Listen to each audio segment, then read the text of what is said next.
Radyo Katipunan, 87.9 FM. Fly high, blue eagle fly and carry our cry across the sky. Cast your shadow below, swoop down on the foe, then sweep up the field away.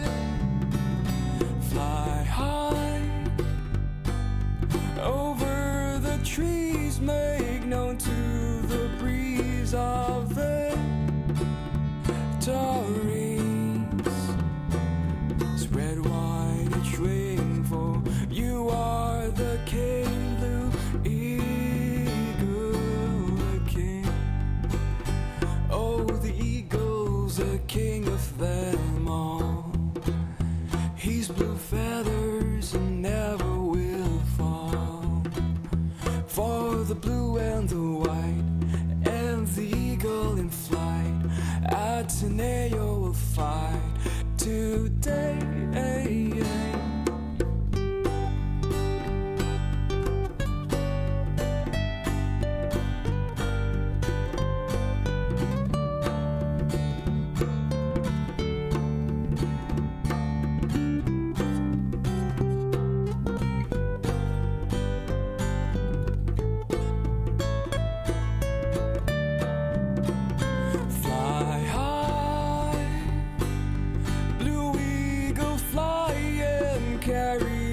Cry across the sky.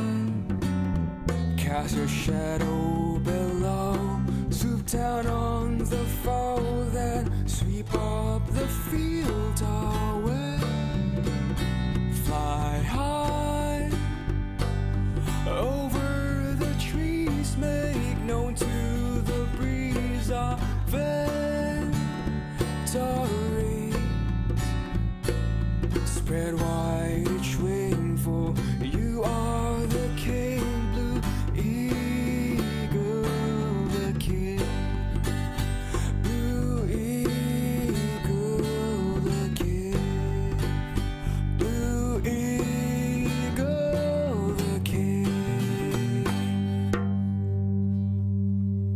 Radyo, Radyo, Radyo, Radyo, Radyo, Katipunan.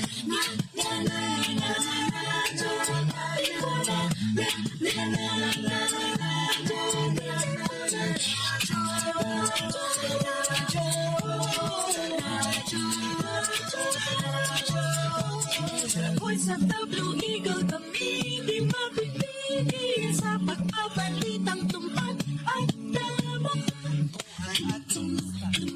Sa labas ng eskwela, ibibida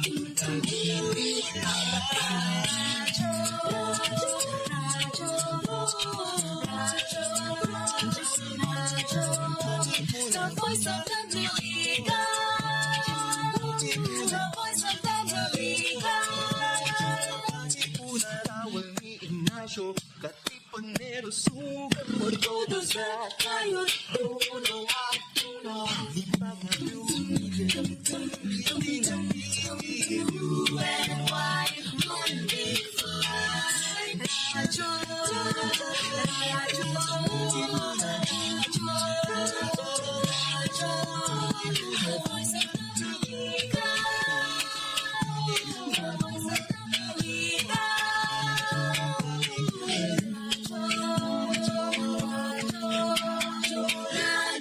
Katipunan.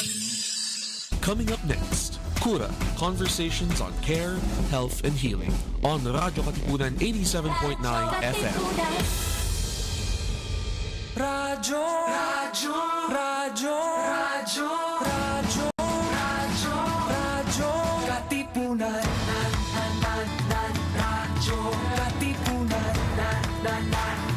Radyo, Katipunan. Radyo, Radyo, Radyo, Katipunan. Radyo, Radyo, Radyo, Katipunan. Voice of the Blue Eagle, kami di mapipigil sa pagbabalitang tumpak at tama.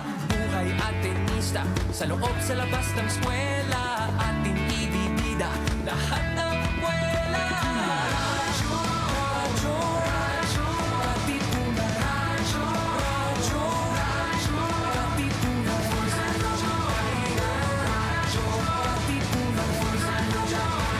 Radyo, Katipunan. Kawal ni Ignacio, Katipunero, sugod, todo sa kayod, dunong at tulog, lipat na Blue Eagle, galing giting nagigil, blue and white, one big fight. Radyo, radyo, radyo, Katipunan. Radyo, radyo, radyo, Katipunan. Radyo, Katipunan.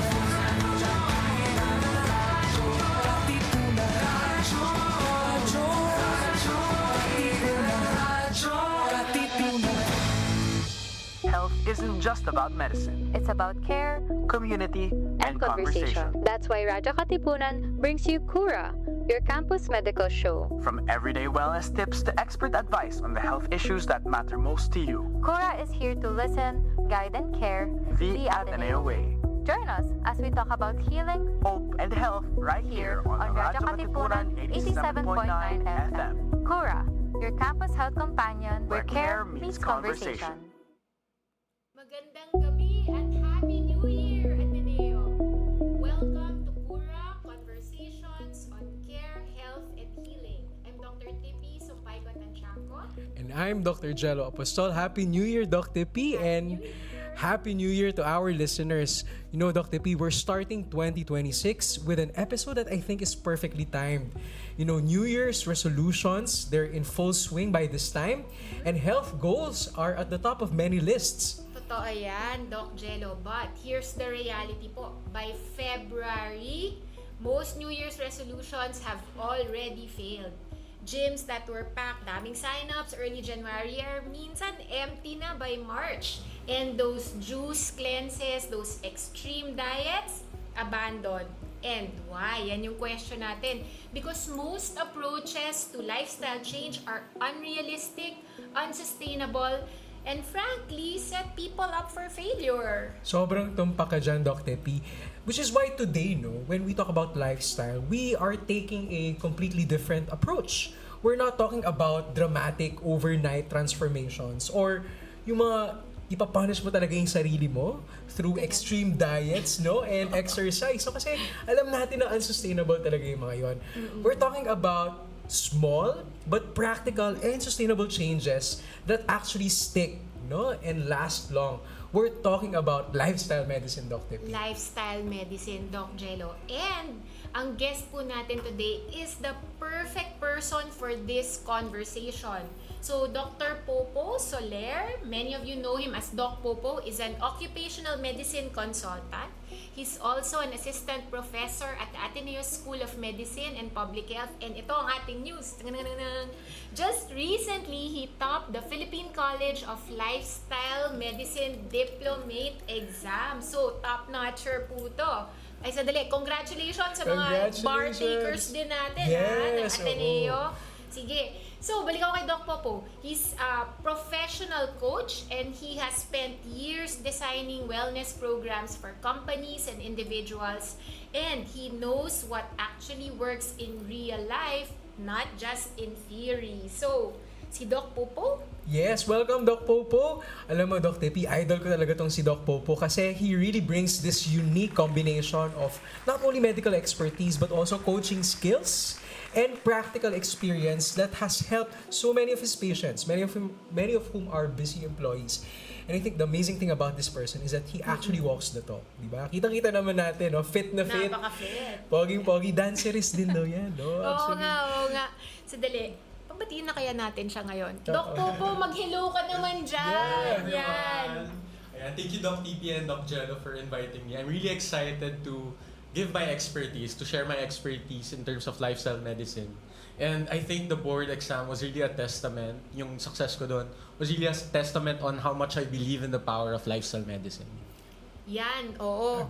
So, today we'll cover the why na tinatawag natin, no? The why behind lifestyle change. So, hindi lang yung generic benefits but your personal why. We'll talk about how to set goals that work, realistic starting points, everyday lifestyle hacks. Actually, medyo may caution ako dyan sa hacks na yan, pero yan yung in buzzword ngayon, no? Yung mga lifestyle hacks natin na pwede nyo pong i-implement right away. Pati mga food, ano ba yung mga kailangan kong ibilin na pagkain. Pag-uusapan po natin and how to like stay motivated. I think important din yun, Doc Jello. And I think talagang i-cover yan ni Doc Popo, no? So siguro, Doc Popo, just to kick things off, and especially for our listeners who are not familiar, ano ba exactly yung lifestyle medicine? How is it different from yung mga kasi, di ba? Sanay tayo internal medicine, Correct. pediatrics, Integrative medicine. Oo. Pero ito, lifestyle medicine. And most importantly, Doc Popo, what got you into lifestyle medicine? Ako nga interested. Ano nga ang kwento May nito? kwento yun. Opo, yan. Sige nga. Alright, so lifestyle medicine, for those who haven't heard of it, no, from the term itself, lifestyle, so we really focus on yung root cause of diseases. Kasi karamihan naman ng mga sakit natin galing sa lifestyle, hypertension, diabetes, di ba? Lifestyle medicine is evidence-based. It's relatively new here in the Philippines. It only started mga 2015, the Philippine College of Lifestyle Medicine. And we employ the 6 pillars of lifestyle medicine, which are nutrition, primarily yung plant-based diet and whole food diets. We're also advocating for physical activity. There's also stress management and emotional well-being. Kasama rin dito yung restorative sleep, no? Hindi lang puro diet and exercise. Restorative sleep, positive social connections na kadalasan nakakaligtaan natin, and avoidance of substance use. Okay. Ayun. Wow. So, very comprehensive. 6 na pillars Six pala pillars talaga, siya. no? So, kailangan nating tandaan yun. And Doc Popo, you also work as an occupational medicine consultant. Tama ba? Yes, Ano ibig sabihin naman nun? Yung occupational medicine, so basically I work with companies. So we do programs, policies para maprotektahan yung health ng mga employees. And actually required yun ng DOLE na yung mga companies have their occupational medicine physicians. So yung perspective na yon, no, it gives me yung parang perspective na yung worker, na patient, na meron siyang sariling circumstances na different from other people who are not working. Tapos yung mga workers, diba, iba-iba rin sila ng trabaho. So iba-iba rin yung perspektibo nila, yung mga circumstances and challenges nila. Tapos Doc Popo, parang when we were introducing you to our listeners, nabanggit din natin that you're also a professional coach. So, how does, your work as a coach, coaching your patients, how does it help parang help your patients, start and sustain healthier lifestyles? Yung coach po na to, hindi po ako basketball coach. Pwede rin. Kasi Dance coach, hindi. Hindi rin ako dance coach. Yung coaching na to, yung professional coaching, what we do is we ask the clients powerful questions. And we believe kasi na in coaching, yung person, siya yung expert ng life niya. Hindi naman natin alam kung ano yung nangyayari talaga sa mga buhay nila eh. So doon pumapasok yung coaching sa sa medicine, sa lifestyle medicine. Pinapasok namin yung recommendations and we fit it to the lives of the people. Okay, ang ganda no? So parang perfect segue yan, Doc Popo. So let's start with the why. Because I think this is where most people parang nasiskip nila yung why nila, diba? Tapos tuloy-tuloy na sila agad, arangkada kung ano man yung gusto nilang change. So, Doc Popo? Ayun, Doc Popo, Doc TP emphasize the importance of why. Para alam naman nating lahat, na we need to be healthy. But sometimes, parang people don't really have that strong of a reason to really push for a healthier lifestyle. So, in your work, dealing with your patients, the many patients that you've helped, in your practice as a lifestyle medicine practitioner and also occupational health practitioner, how do you find your patients find their real, compelling, and personal why to start a healthier lifestyle? Actually, karamihan ng patients minsan alam na nila kung bakit sila magpo-pursue ng particular lifestyle change. But for some, it's unclear for them. So we do some exercises which I'll tackle later on. Pero kadalasan kasi the why can be gaining something or avoidance of something. Pwedeng avoidance of a disease or complications of a disease, or pwedeng gaining something like yung vigor, yung confidence. Pwedeng yun yung start nila eh. No?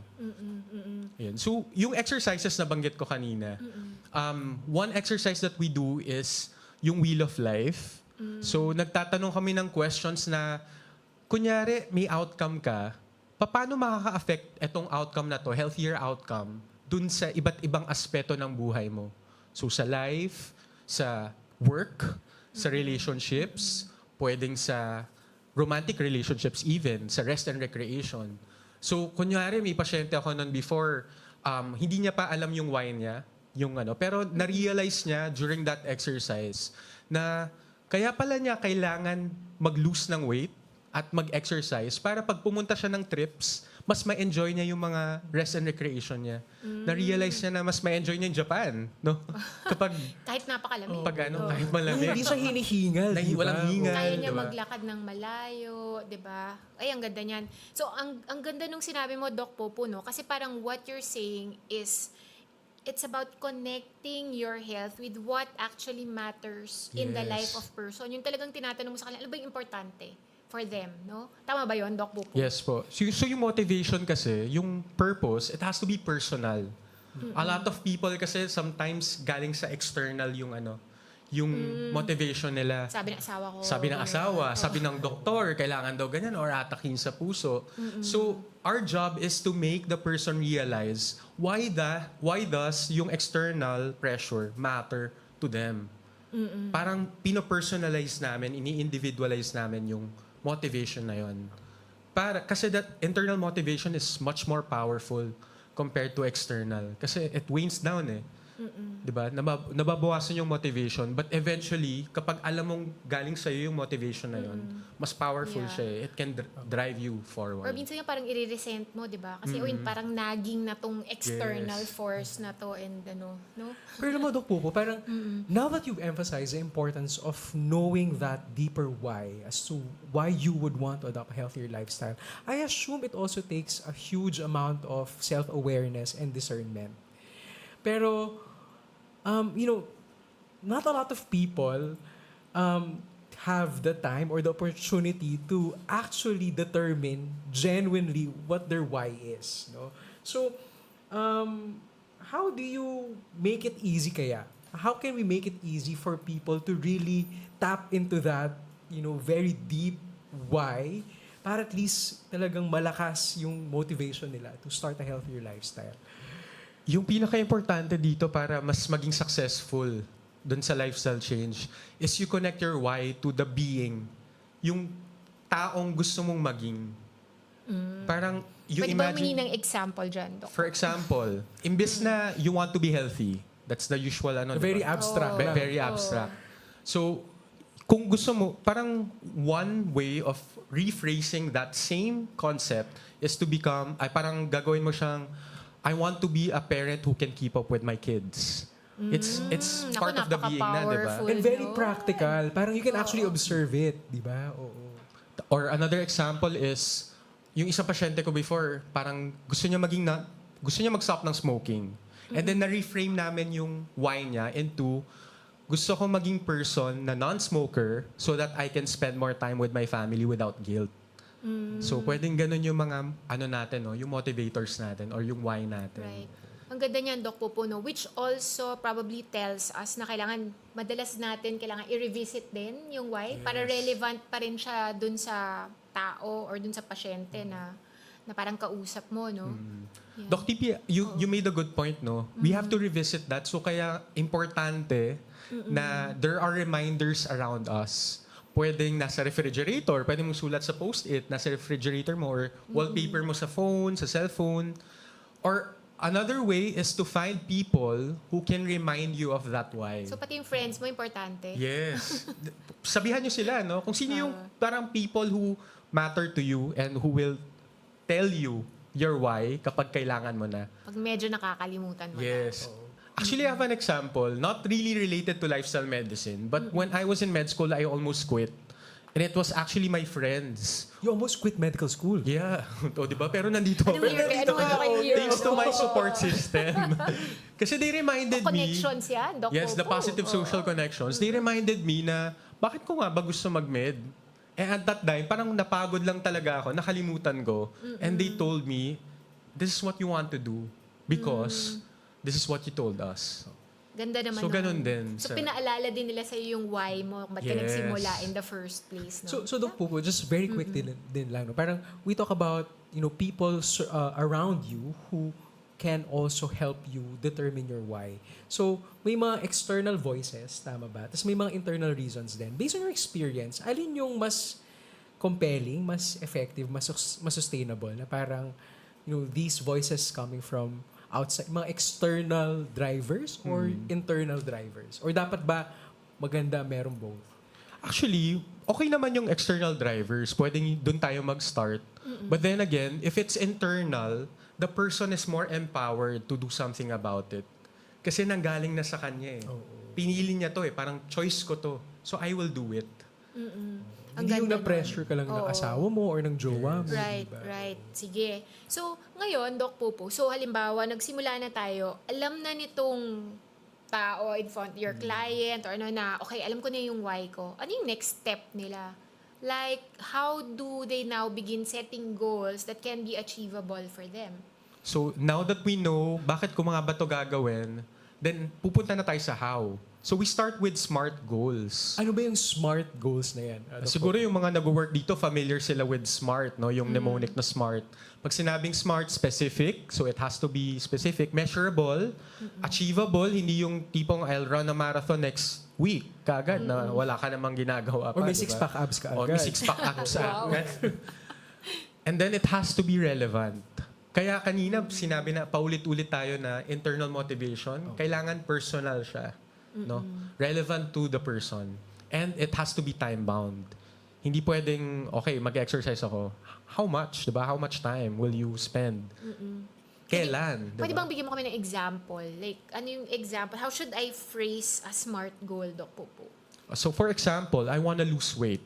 I want to lose weight is always, always there, no? Pag New Year. So instead of saying I will lose weight, we can say I will lose, to make it more specific, around 1 kilo every 2 weeks. That's a good example. And tapos achievable siya kasi it's gradual eh. Hindi naman siya ganun kabigla-bigla. No? Hindi siya nakakagulat or overwhelming. I will lose 1 kilo and every 2 weeks by exercising 30 minutes a day. Pwedeng ganun. Okay. So may parang means very clear, din, no? diba? Very clear siya. Unlike, I will lose, diba? I want to lose weight. Wala siyang clarity. Right, right. Sige, so Doc Popo, di ba may ibang tao parang nagmamadali sila talaga. Hindi, I wanna do everything because parang medyo desperate na ako, malapit na yung wedding nung kaibigan ko, kailangan ko mag-lose weight right away. Lalo pag New Year, di ba? Kasi kasunod ng New Year ay Oo. Valentine's Day. Yan, Di ba? may hot date ka nung time na yun. So paano yun, yung mga tao na gusto nila sabay-sabay, lahat? Na-overwhelm din ako dun.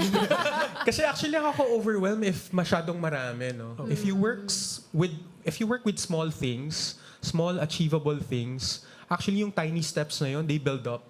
And then once they build up, you build momentum and the confidence eventually to tackle other things in life.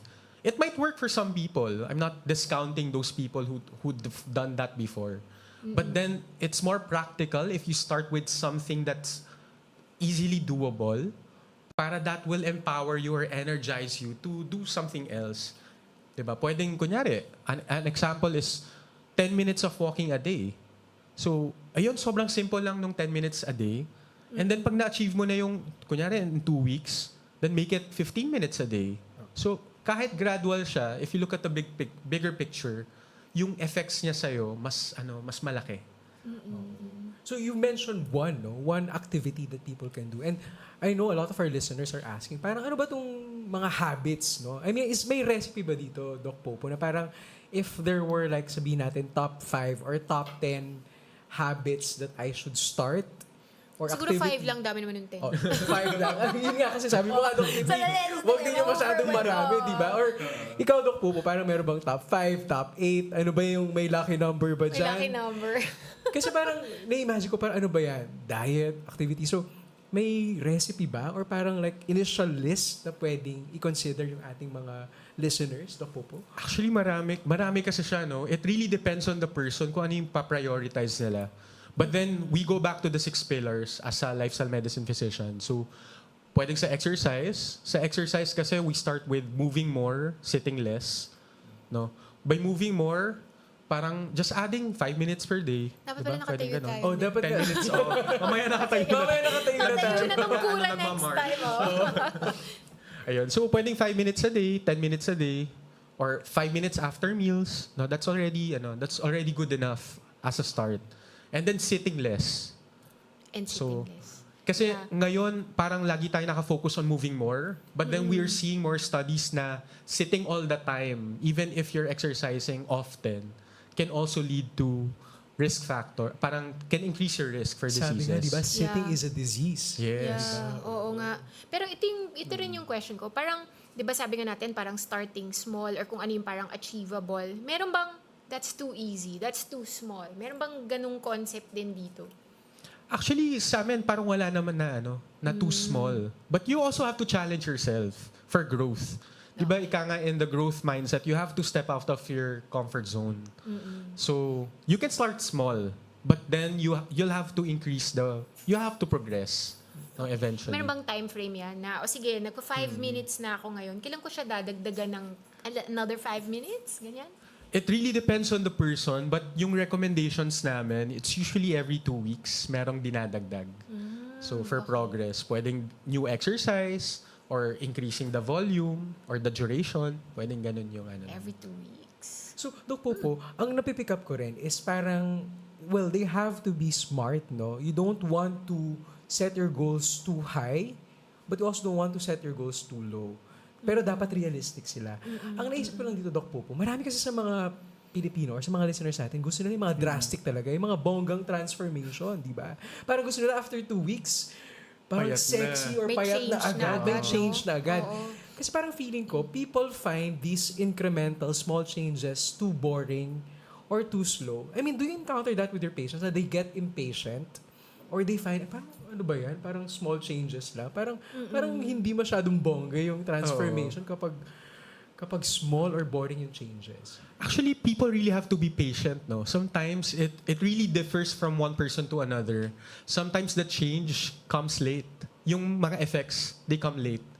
No, pwedeng kunyari nagwo-walking, mabilis papayat si person A kaysa kay person B. So, kailangan talaga, babalik tayo dun sa motivation, and we have to remind them to be patient because if those things are in place, if the lifestyle habits are in place, and then the results will just eventually follow. Hindi siya nakikita agad eh. Minsan sa molecular so, hindi siya talaga level. overnight, diba? Yes, Parang it takes time. So, parang nilaga, pinapakulo mo, ganun. Oh, yeah. And iba-iba rin yung pacing per person. Kasi iba-iba rin yung katawan natin, di ba? So Correct. parang yun ako kay Doc So, kailangan mo rin Popo. i-personalize, di ba? Kung Yes. ano yung parang need and yung metabolism siguro nung patient mo din, di ba, Doc Popo? And sorry, yung minention mo kanina, Doc Jello, na yung drastic changes, we are seeing a lot of people who did those changes and then nag-yo-yo back sila dun sa previous nagkakaroon ng relapse. The more drastic and the faster the time that you go into the lifestyle change, the higher the probability that it will fail or magre-relapse nga. Pero the slower, the more gradual, the more permanent they become. Okay. So, mas sustainable, Mas no? sustainable siya. Yeah. And yun yung term na ginamit ni Doc Popo. Nag-yo-yo Nag-yo-yo. sila. Parang yun ata Yo-yo. dapat SMART's goal siya. Smart. Smart, tapos may additional S. Ano yung S? Sustainable. Sabi ni Doc Popo, Sustainable di ba? goal. Oo. Okay, smarts. Actually, dagdagan natin ng E. Ano naman Para yun? smartest. Exciting. Kailangan yung goal. Kailangan fun, Exciting. ganon. Paano yung, what's an example of an exciting, like how do you make these goals exciting, Doc Popo? I-merge na natin yan, di ba? So, di ba meron tayong mga targets sa different health areas. So, ano yung realistic and exciting? Oo. Yan yung, sige nga, bigyan mo nga kami ng sample. Kasi Doc kanina Popo.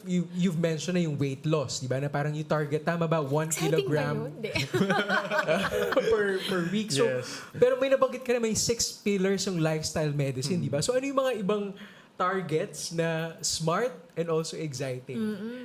So yung exciting part, yun yung sa person na yun. Okay. The way they mention their goal. Pero eventually, it gets exciting once they see the results eh. Na-excite sila and they want to do more. Lumuluwag na yung Lumuluwag yung pantalon ko. pantalon, di ba? Hindi na sila hinihingal pag umakyat ng overpass. Yun yung usual, no? Mga ganun. So, Doc Jello, sorry. Ano yung question? Paano mo gagawing exciting? So kanina, Dr. P asked about yung mga targets, diba? And I think you've started off kanina with smart, realistic, but attainable target of losing mga 0.5 loss, to ganyan. 1 kilo per week or every 2 weeks. But there are other domains pa, di ba? Kasi sabi mo nga, Doc Popo, ang lifestyle medicine, you don't only just look at one domain. Parang as a whole. Ano pa yun sa ibang pillars? Sa ibang pillars, ano pa yung mga examples kaya ng mga smart goals na pwedeng i-consider?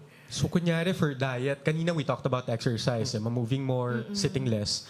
In diet, pwede namang increase certain foods that are good for us, particularly vegetables and fruits. Hindi naman, ang smart goal for that can be adding, let's say, a cup of vegetables per day. Or if that's too hard, pwede ngang per week for those who wala talaga from zero. Baka naman pa ibang 1 spoon muna.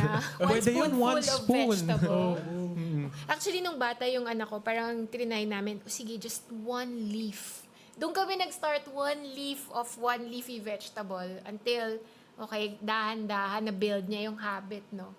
Sige, so vegetables din talaga. Whole food. Whole Ang foods. goal natin dyan. Pero naman, Doc Popo, parang I think marami din sa mga listeners natin, more than the whole food, parang nakikita ko rin marami yung, and ako, guilty ako dito, yung mga reliant on some beverages like milk tea, coffee. Any quick comment about Mga that? I think frap, that's- mga ano, oo, no? that's part of diet din, di ba, Doc? Yes. So we have to lower yung intake ng mga ganong types of food. They are what we call our refined sugars. And they increase our chances of diabetes, heart problems, uric acid increase, ganon. So yun yung mga may added sugar. And those sugars kasi nakakataba, no? So we have to limit those and replace with water. Water talaga. Water, Water importante. for water. May baon po Water. kami. Cheers! Cheers! Cheers sa tubig natin. Yan. So, nutrition targets. How about sleep targets naman, Doc Popo? For sleep targets, for adults, no, like 7 to 9 hours of sleep would be a good target. Medyo mahirap, no? Medyo tumahimik. Parang Medyo tayo guilty mahirap. doon, Doc Pepe, di ba? Lalo na ikaw, hindi ka natutulog. Eye bags, di ba? Yan, oo. Masama kasi sa katawan yung kulang sa tulog. But also, not a lot of people know na pag sobra sa tulog, nakaka-apekto rin sa metabolism. Talaga? If it's more than 10 hours, no? So, maganda na 7 to 9 hours kasi ang daming processes ng katawan nakarely sa sleep. Meron ka bang tips on how do we have better, sabi mo kanina, restorative sleep? Restorative sleep. So, paano tayo magkakaroon ng restorative sleep? Yung pinaka-importante is creating a schedule. 'Di ba? Meron kasing rhythm yung katawan. And we have to stick to that schedule. Kahit weekends? Kahit weekends, actually including the weekends. And that's a common mistake for night shifters. Na kapag weekends, iba yung shift nila, ano? Parang nagiging day shift sila, night shift sila kapag weekdays. So nagkakaroon ng weekend jet lag. So nalilito yung katawan. Yes. Nalilito yung katawan, pati yung hormones, they follow. Nalilito sila, ano ba? Magpo-produce ba tayo or hindi? Diba? Tapos marami din kasi, Doc Tepi, parang nagre-revenge sleep eh. Parang, magpupuyat ako ng 2 days, tapos babawi ako ng tulog. Tulog ka. So ang sinasabi mo pala, Doc Popo, dapat consistent. Hindi Yes. pwedeng there's no such thing as pwede mong ibawi yung sleep na yan. Diba? Dapat Yeah. set ka Oo. talaga ng schedule. Right. O sige, punta naman tayo. Di ba lagi natin naririnig lifestyle hacks or mga biohacks natin. Pag-usapan naman natin. Ano muna yung thoughts mo about yung mga tinatawag na everyday lifestyle hacks? Meron ka bang some tips na pwede natin i-share sa ating mga listeners tonight, Doc Popo? Yung small lang, kasi parang baka isipin ng mga listeners natin, mag-enroll na ako sa gym. Marami ngayon yung parang yung mga Ang dami ng program, promo. di ba? Parang in 100 days, sexy ka na, di ba? Pero ang mahal-mahal din. Or mga diets, Doc Tepi, na napakamahal din. Yung practical siguro, lalo na, di ba, campus radio, marami tayong estudyante na nakikinig sa atin, wala masyado pang budget. Sabi nga ng anak ko, wala siyang financial freedom. So kung wala pang financial freedom, ano yung pwede nating, like, some tips siguro dyan, no, Doc Popo? Sa exercise, no, a tip to increase physical activity is to, let's say, add 10 minutes of exercise or walking, no? You can start with walking kung wala talagang ginagawa for now. Walking after meals. Walking after, kailangan ba important yung after meals? Pwede bang, Kahit may difference ba yun? Kahit di naman, kahit before, actually, pwede rin naman. Kasi yung meals natin usually nakaset in stone, no? So, we're just tying that parang new habit to that old habit that's already set in stone. Para mas dumikit siya and mas maging automatic for us. So, pwedeng ganun. And if you look at the bigger picture, parang 30 minutes a day na yun. Diba? So, you can also park farther. Pwede ring Kaya yung kotse mo mag-stairs. nandun sa malayo. Medyo malayo. nakapark, no? Parang may lakad-lakad naman tayo paunti-unti. And mag-stairs instead of elevator, parang ganun ba, Doc Popo? Kasi minsan nakaka-tempt yun eh. Parang kahit second floor ka lang, Oo, mag-elevator pa, ka na no? eh. Diba? Oo nga.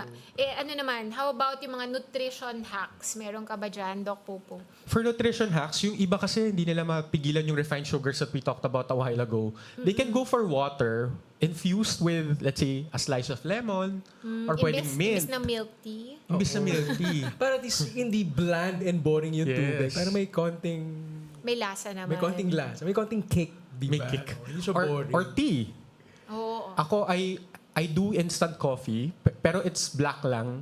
Tapos I put it in my refrigerator. So may cold brew na ako the next day. Oo. Wala Mura pang pa, sugar. diba? Mura Diba? pa, oo. Parang 30 pesos yun.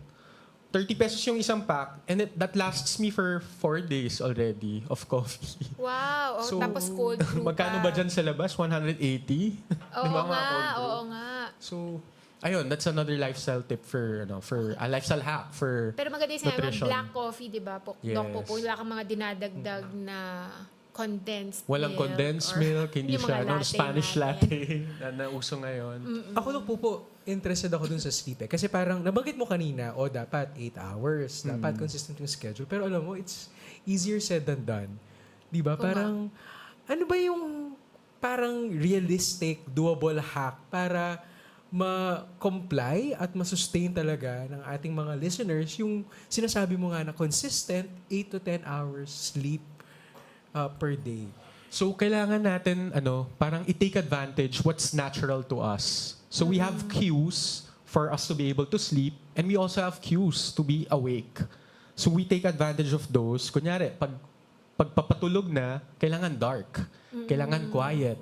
Kailangan peaceful. So, we At use may black kayakap. curtains. Wala na.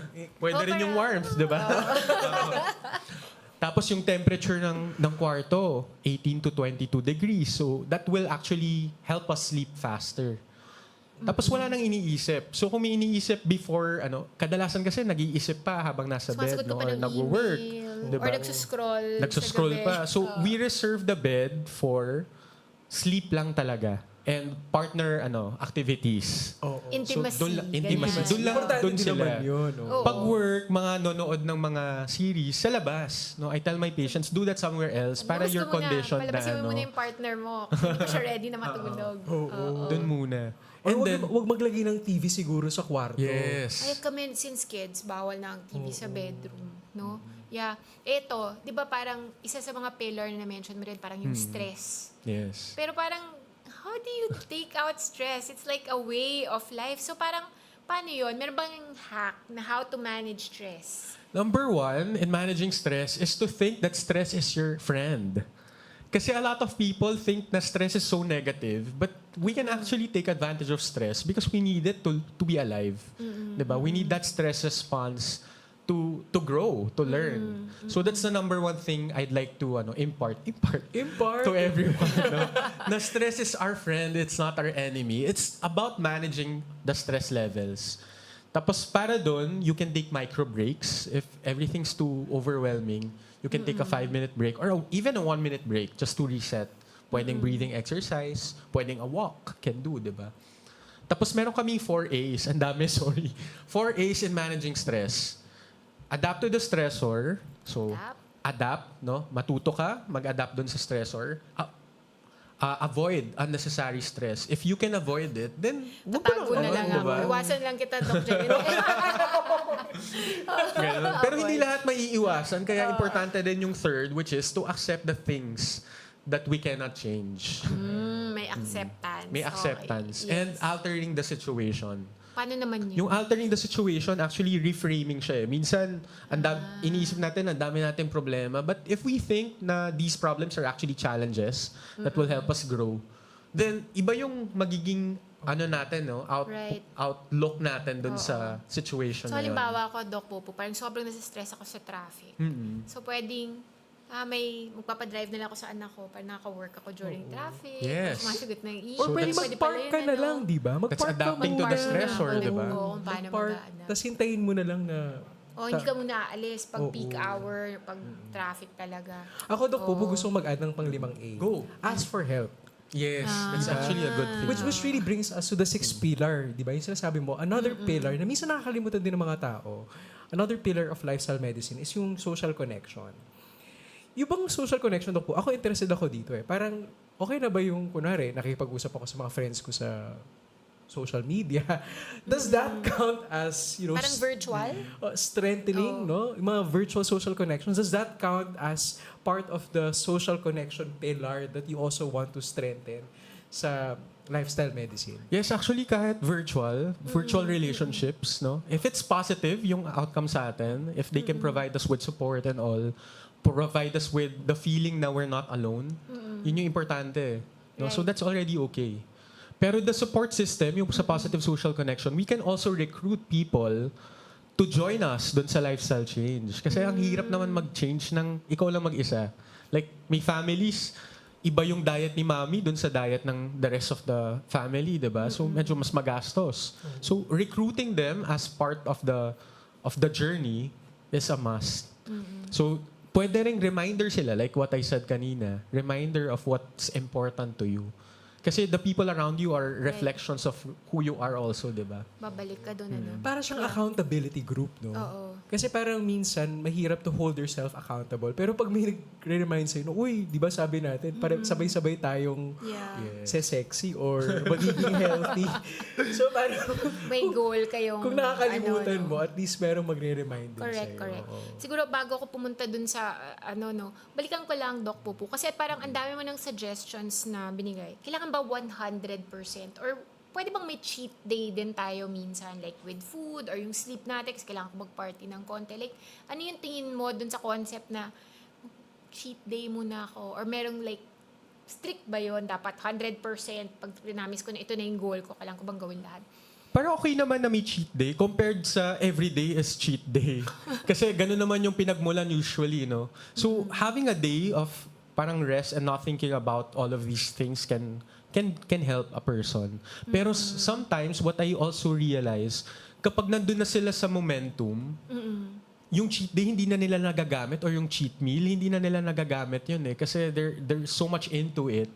They love what they're doing already that it becomes automatic and part of their being. So eventually nagiging habit na rin nila talaga. Pero siguro like important din siguro sa start na parang be kind to yourself. Yes, kung hindi compassion. perfect, 'di ba? Oo.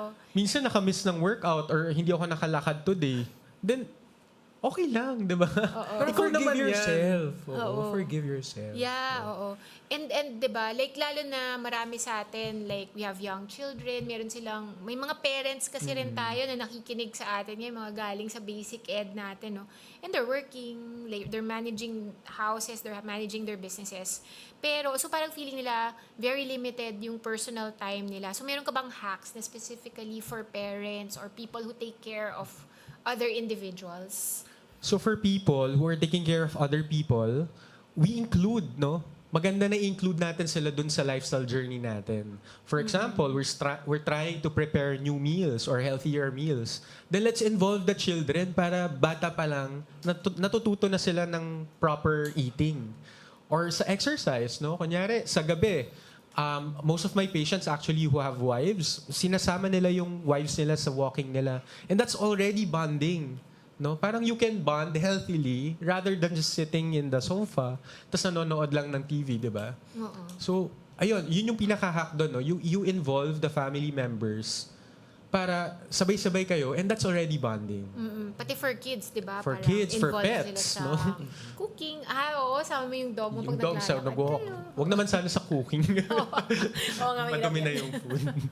So Doc Popo, we've started with first knowing your why, and then number 2, yung key message is really you don't have to do anything drastic or even expensive kasi may mga hacks nga na pwedeng gawin across the different pillars, no, from exercise to diet to sleep and even social connections. Pero yung nangyayari din kasi Doc Popo is a lot of people start strong, 'di ba? Parang they know their, especially pag January, di ba? January, parang sobrang committed talaga sila. Pero sabi mo kanina, Doc Tipi, pagdating ng February, wala na. Pababa na ng pababa Pababa na yung pababa. visit sa gym or yung ano, di ba? Or minsan nakamiss ka lang ng isang araw sa gym or nag-cheat day ka lang. After ng cheat day mo, hindi ka na bumalik dun sa... Everyday na nahulog na sila sa bandwagon, Oo. di ba? Oo. So, ano yung ina-advise mo, Doc Popo, every time, number 1, people, you know, pag magpa-fluctuate yung motivation or magwe-wane yung motivation nila, like, how do you advise people to get back on track? Or minsan, if yun nga, nahulog nga sila, no, dun sa trap, diba, kumain sila ng unhealthy, nakalimutan nila mag-exercise. Like, how do you advise people to get back on track? So 3 things. Actually, 2 na lang. Number 1, you have to create an environment that's going to make it easier for you to do the lifestyle change.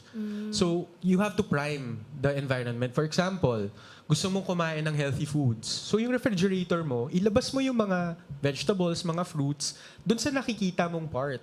And then yung mga not so good stuff, tago nyo sa likod, bahala na sila mabulok doon.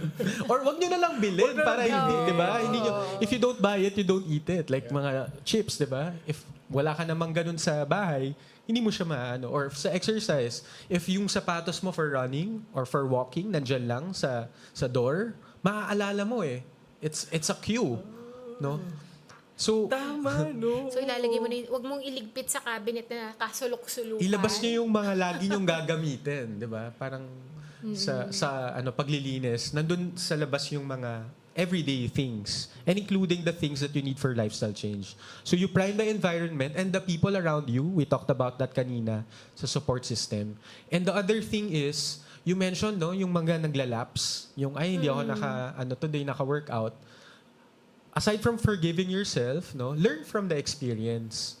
So, what can I do better the next day? Or what can I do in order for me not to skip the next workout?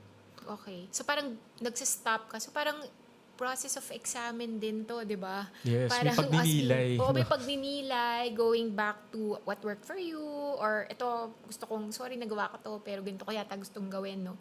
So maganda rin yun, no? And di ba, Doc Popo, parang sabi mo rin, importante, balikan pa rin yung why. Yes. Yung balikan yung why nila, no? Pero, like, minsan, di ba, Doc Popo, minsan parang ang feeling ko, parang kulang, may konti akong na-achieve, pero kulang. I think, di ba, kailangan din nila i-celebrate yun pag ganun? Yes, yung kahit small wins, kunyari, may gulay kahit 1 spoon of gulay every day, that's already a big win actually if you look at the bigger picture. So, we have to celebrate those. Pero sana non-food rewards. Non-food rewards? Non-food rewards. Okay. I usually tell my patients to tie their rewards to things that they want to purchase. Kesa yung mag-online purchasing sila, idikit nila yung habit doon. Tapos premyo nila yung gusto nilang bilhin. Bagong sapatos or travel.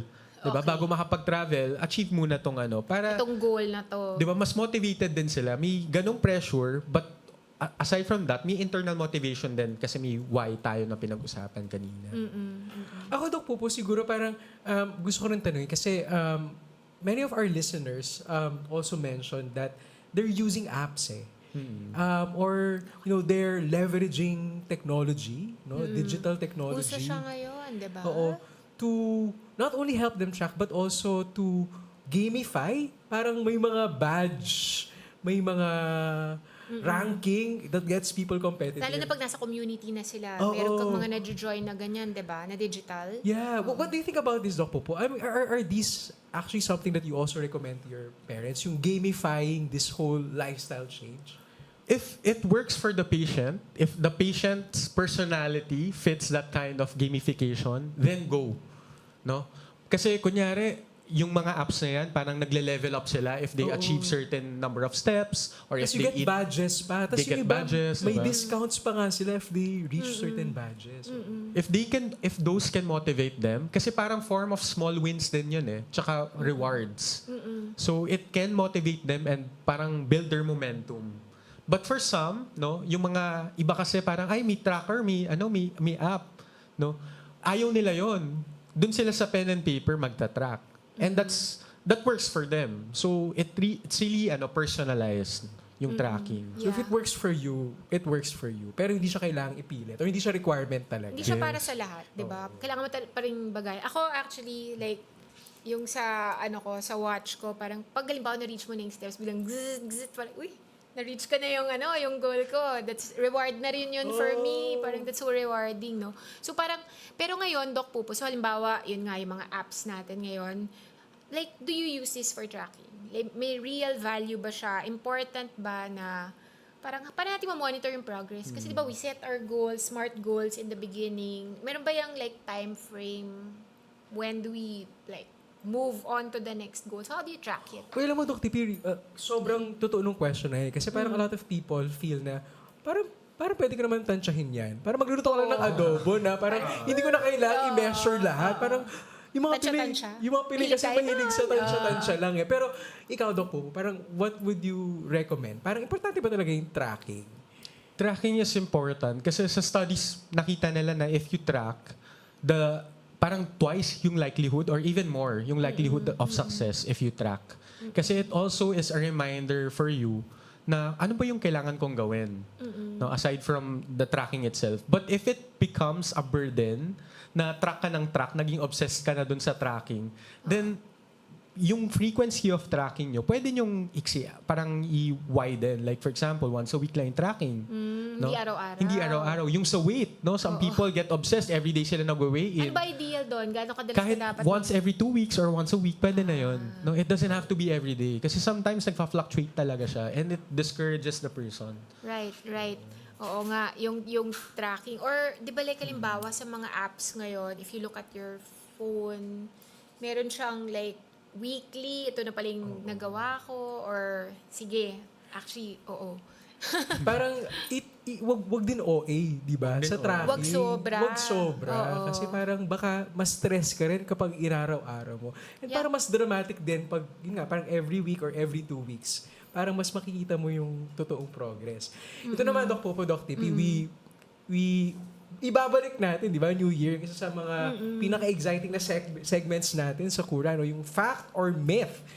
So, Doc Popo, for our fact or myth segment, we'll present some common beliefs about health and lifestyle changes. And you explain to us whether it's a fact or a myth. So, first one, Doc Popo. Carbs make you fat. And cutting carbs like rice is the key to weight loss. Fact or myth? Myth. Ah, talaga? Kasi a lot of people are afraid of carbs. So, usually, pupunta sila sa akin, Doc, naglulus ako ng weight, tinanggal ko na yung kanin. So, it's actually, for weight loss to happen, kailangan yung balance of calories in the food and calories out. Mas lamang si out yung activity natin. So, whether it's protein, mga fats, carbohydrates, kapag mas marami pa rin talaga si calories in, then mag-gain pa rin talaga tayo ng weight, whether it's rice or something else. But what's important here is changing yung carbs into healthier carbs. Parang yung less mga refined na less refined. No? Oo, na carbs. So kung kanin yan, pag puti na yan, refined na yon. So yung mga brown, mga black, may fiber pa sila, may additional benefits. You don't have to totally do away with those. Okay, so at least may options. Pwede pa rin ng rice kasi rice is life pa rin, di ba? So, yun sinasabi ni Doc Popo. Ito naman, ang ating next na fact or myth, Doc Popo. Detox teas, cleanses, fasting will remove toxins from the body. Fact or myth? So, that's a myth also. We're looking into studies pa, di ba, how they can help. Pero what really detoxifies the body would be our kidneys and the liver. So if we take care of those two organs will do the work for us. So if we live a healthy lifestyle, tatagal pa talaga yung liver at kidney natin. Ito naman, Doc Popo, no? When it comes to exercise, a lot of people think na parang pwede siyang spot treatment na, ayoko yung flabs, yung flabs ko sa chan or yung love handles ko, so I'll do only that specific exercise. Or parang I have flabby arms, so yun lang yung exercise na gagawin ko.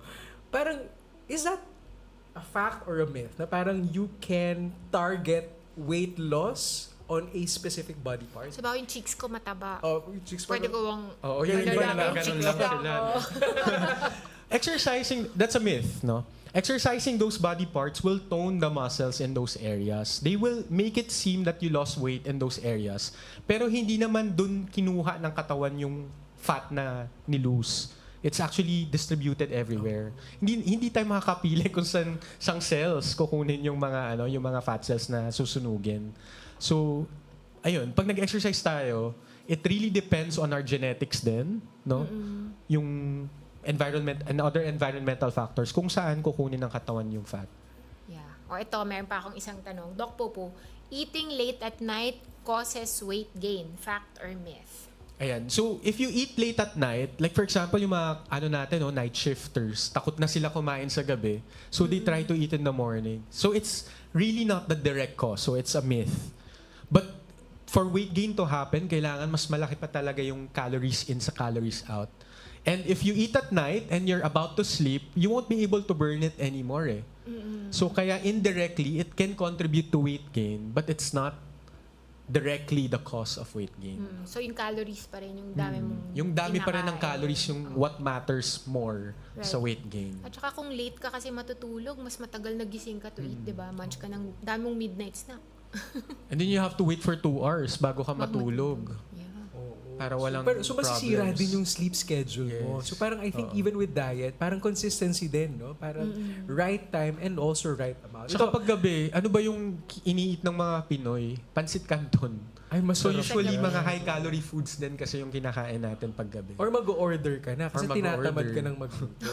Speaking of tamad magluto, yung last na fact or myth natin, Doc Popo, is okay, especially for busy people. Wala akong time magluto. Magsusupplement na lang ako. So, supplements can replace a healthy diet. Or hirap ako kasi tanggalin tong favorite food ko. Supplements na tayo. lang. Oo. O hindi talaga ako makain ng gulay, Doc Tipi. Oo, Supplements pwede na ba lang. yun? Oo. Fact or myth? Supplements can replace a healthy diet. So it's a myth, no? From the word itself, supplement, dagdag lang siya. So it can help, but it's not the solution. Eating a healthy diet with a lot of veggies and fruits can provide you with the vitamins and minerals that you need every day. Pero may certain exceptions. Like for example, night shift workers, hindi sila na sisinaga ng araw talaga. Then magkukulang sila sa vitamin D. That's when we can supplement with vitamin D. Tablets. Another would be people who are vegetarian. Kailangan nila mag-supplement with vitamin B12 kasi we get that from meat.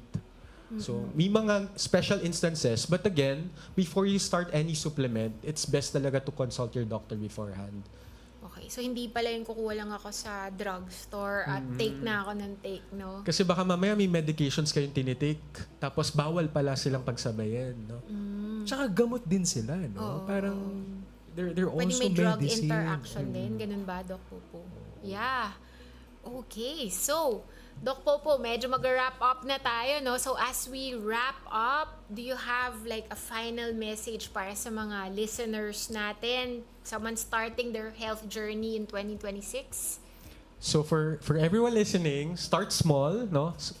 Gradual, permanent, small changes matter more than temporary ones. And I made this mnemonic, no? Power to basically, Power? Siyempre kailangan may power tayo, no? Willpower and then we have to be powerful enough. So, lahat na pinag-usapan natin kanina can be summed up by power. P is purpose. We have to know our why. We have to know yung internal motivation natin para when times come na hindi na natin kaya, alam pa rin natin, di ba? And Parang kapag- babalik tayo dun sa why. And kapag difficult, or even when you fail, you can always go back to your why. Ako yun talaga yung nakuha ko dun sa first conversation sa atin, Dr. P. Ang lalim pala today. No? Akala natin lifestyle lang.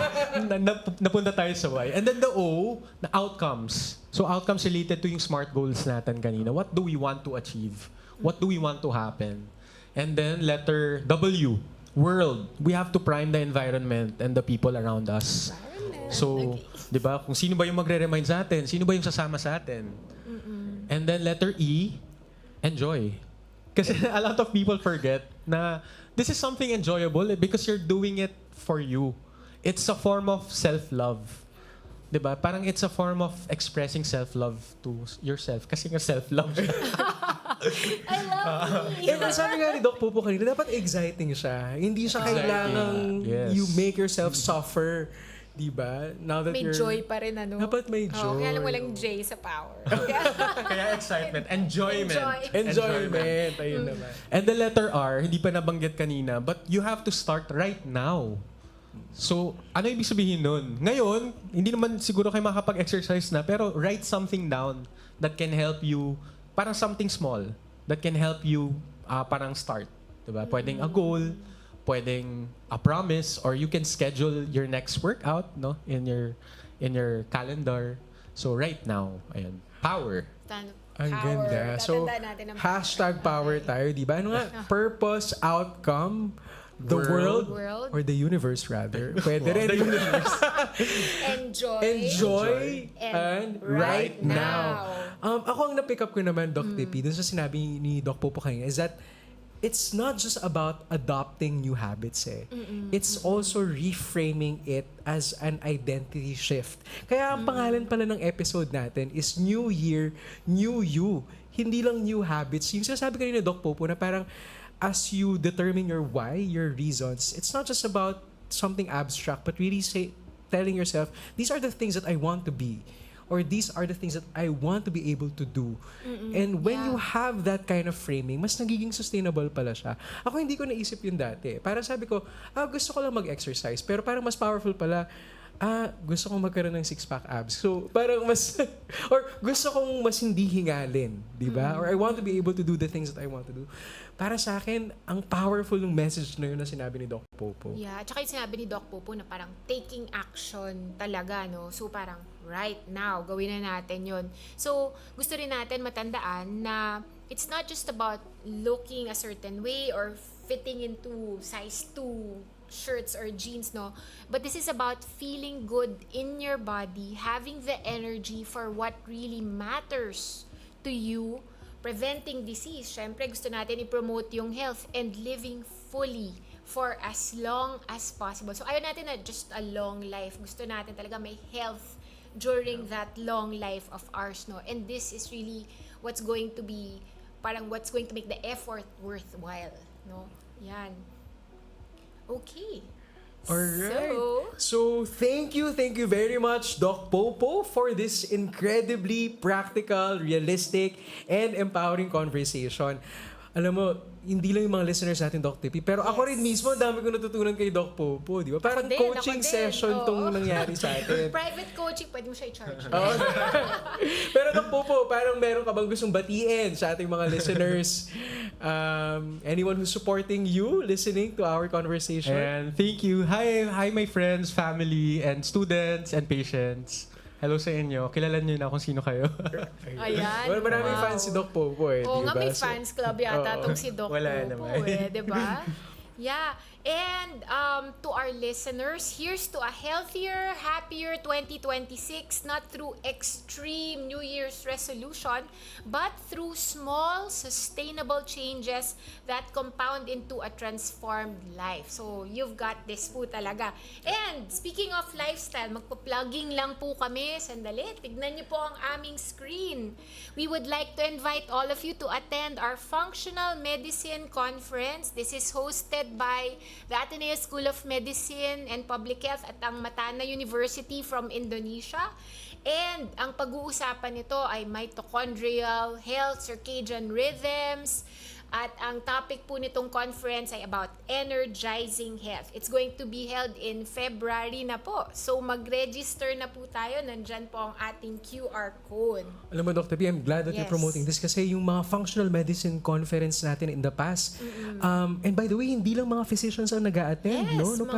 Merong nutritionist, meron tayong mga health coaches, students natin kasi i-incorporate na rin po natin to sa curriculum natin sa med school. So you Yan. don't need to be a health professional to really learn so much from our functional medicine conference. Alam mo, last year, Dr. P, parang may mga na-meet ako na mga everyday people, mga farmers, mga oo. advocates, no? Hindi naman sila health professionals, pero ang dami nilang na-pick up sa ating functional medicine conference. So please join us for our 3rd Asian Functional Medicine Conference. Yan, thank you sa plugging, Doc Jello. Oo. And next week, Dr. P will be talking about asthma. No? Ayan. Okay. Lalo Nako, exciting yan, di ba? Ngayon, New Year, Oo, madaming mga nagpapatok. Alam mo, nung New Year, Alam mo maraming... ngayon, maraming may sipon-sipon na Totoo. parang hyperreactive airways pa rin, ano? That's Yeah. true. And marami akong kilala nung New Year talagang inatake yung asthma. So I think we'll also have another relevant conversation next week, Dr. P. Yes, and until then, start small, stay consistent, and be kind to yourself. So I'm Dr. TP Sumpayco Tanchanco. And I'm Dr. Jello Apostol. And from Cura, Happy New Year! New Year! And stay well, Ateneo! Good night po!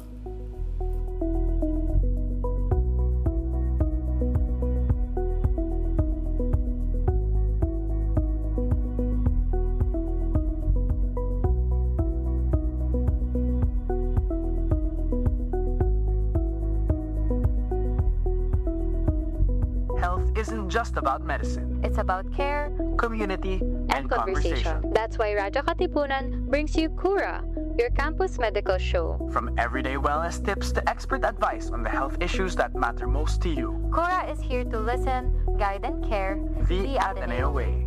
Join us as we talk about healing Hope and health right here on Radyo Katipunan 87.9 FM. Cura, your campus health companion Where care meets conversation. Radyo Katipunan. News, insights, inspiration.